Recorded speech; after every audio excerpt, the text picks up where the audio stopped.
Welcome to Pokesim, a huge custom Pokemon simulation I created, where we have 16 trainers starting a new Pokemon journey in a brand new region. Let's get straight into things where Joey and his Larvitar are first up. Joey rolls a 4, earning 3 levels for his Larvitar. But which Pokemon will Joey encounter? A wild Wurmple appears. Joey battles it with his Larvitar, until Wurmple is unable to battle. Joey then throws a Pokeball at the Pokemon and waits patiently. He caught it! Joey adds the level 2 Wurmple to his party as Larvitar reaches level 5. A perfect start to the journey for the young Pokemon trainer. Next up is Jonah and his starter Pokemon Beldum, who travel 3 spaces this turn, earning Beldum 2 levels. But what will Jonah find out here? A Shuppet suddenly appears in front of him. Jonah has no choice. He must battle it with Beldum. The two go blow for blow until, miraculously, Shuppet falls. Jonah launches a Pokeball at the Ghost type. He caught it! Jonah adds the level 1 Shuppet to his party as he begins to form a formidable-looking team. Next up is Gus and his starter Pokemon Spheal. Gus spins and moves 6 spaces, meaning Spheal gains 5 levels, and Gus heads straight to the first gym. Now, it is time to see who is waiting at the first gym of the series. The wheel spins, revealing that Gus must now fight the psychic gym leader. Siren steps up, welcoming Gus, whilst warning him of his imminent defeat. Siren sends out Solosis, and the two get the battle underway. The two battle fiercely, but it seems like Siren's foresight was correct, as Solosis manages to defeat Gus's Spheal. Siren wishes Gus good luck, telling him there is great success waiting to be let out of the trainer. We move on to Rez and his Applin, who roll a 4, earning Applin 3 levels. Rez searches for a Pokemon, until a wild Kakuna appears, which is super effective against Applin. Rez battles the Kakuna but is unable to defeat it. The Kakuna then runs away, leaving Rez with no option but to continue down the route. Allie and her Mankey travel down Route 1, moving 2 spaces and earning Mankey 1 level. Suddenly, she is stopped in her tracks. A powerful Krokorok appears. This is a huge opportunity for Mankey to test its power. The two battle it out until only 1 Pokemon is left standing. Mankey does it. Allie then throws a Pokeball, hoping to catch the Krokorok and give her an early advantage. She did it. Allie adds Krokorok to her party, alongside Mankey. Double trouble. Next up is Jerry and his Mareep, who spin the wheel and travel 5 spaces, earning Mareep 4 levels. That's when Jerry hears movement beyond the shrubbery. It's a wild Pikachu.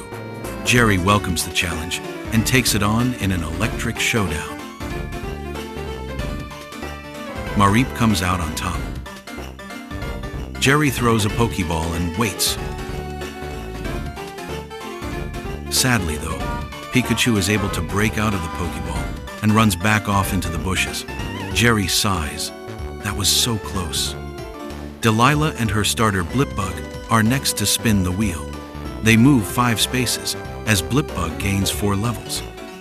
Delilah then spots a Pokemon in the distance. It's a wild Houndour.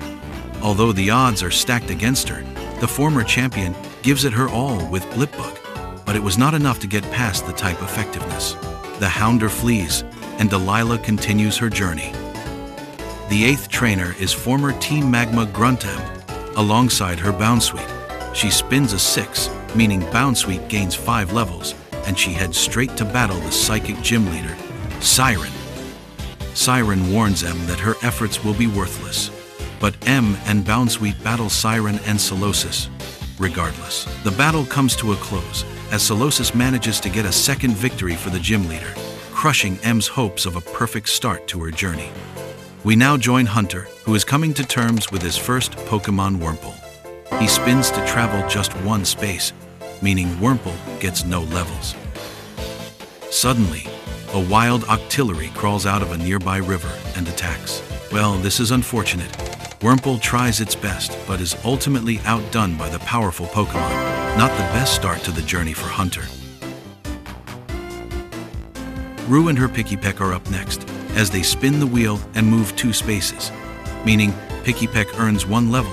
The duo search for an encounter, and they eventually find a Pokemon. But this Pokemon was not found on land. Rue hurries over to a Wailord as Pikipek battles from the sky. Expectedly though, Wailord was too strong for Pikipek, leaving Rue having to scramble Pikipek to a Pokemon Center. We head to Samson and his Tympole, who are traveling. They move 2 spaces, earning Tympole 1 level. Suddenly, a wild Drillbur pops out of the ground, a perfect test for Tympole. The two battle, but it seems that Samson got overconfident as Drillbur walks away with the win. Well, better luck next time. Lorna and her new Pokemon Caterpie are up next, and they too travel 2 spaces, as Caterpie earns a single level. From out of nowhere, a Shedinja appears in front of Caterpie. Caterpie panicked, and Lorna tried to fight the Pokemon, but she knew it was no use. It was immune to all of Caterpie's attack. Lorna recalls Caterpie, and then Shedinja goes back on its way. Yaz and Nidoran are next up, and they travel 5 spaces, earning Nidoran 4 levels. But what will they find out here? An Elekid sneaks up behind them and attacks. Nidoran tries to bounce back, but Elekid is too strong and defeats Yaz's starter. Elekid then laughs at Yaz and runs off. Sophia and Duskull get more acquainted as they travel 3 spaces, earning a couple levels for Duskull. They are looking forward to their first test. They didn't have to wait long for a fight either. As the fighting-type Pokemon, Clobopus challenges the duo, unaware of Duskull's immunity to its attacks. Sophia smirks and allows Duskull to wear down the Pokemon before throwing a Pokeball. She waits patiently until the Pokeball stops shaking.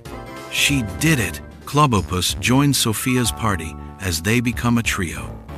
Next up is a truly rocking team, as Glow and her Alolan Geodude travel 3 spaces, earning 2 levels. Which Pokemon stands in their way though? It's a Kirlia. This looks to be an even contest, but it's not one Glow feels like losing. Geodude battles it, and although Kirlia put up a good fight, it was not strong enough to deal with Glow's Pokemon. Glow throws a Pokeball and waits. She caught it. Kirlia joins Glow and Geodude on their journey to the Pokemon League. Trey and his Hatenna are the final duo to start their journey, as they spin to travel 3 spaces. Could Trey close this episode off with something big? A wild Eevee approaches. This could be huge. Hatenna and Eevee face off in a thrilling battle, taking hit after hit. The battle comes to an end as Hatenna falls. Eevee stares down Trey before running off, bringing an end to this turn and this episode. This is how our trainers' parties are looking at the end of turn 1. Who's looking strongest, and who are you rooting for? Let me know in the comments. And if you've enjoyed this video, please consider leaving a like and subscribing for more weekly episodes. As always, thanks for watching.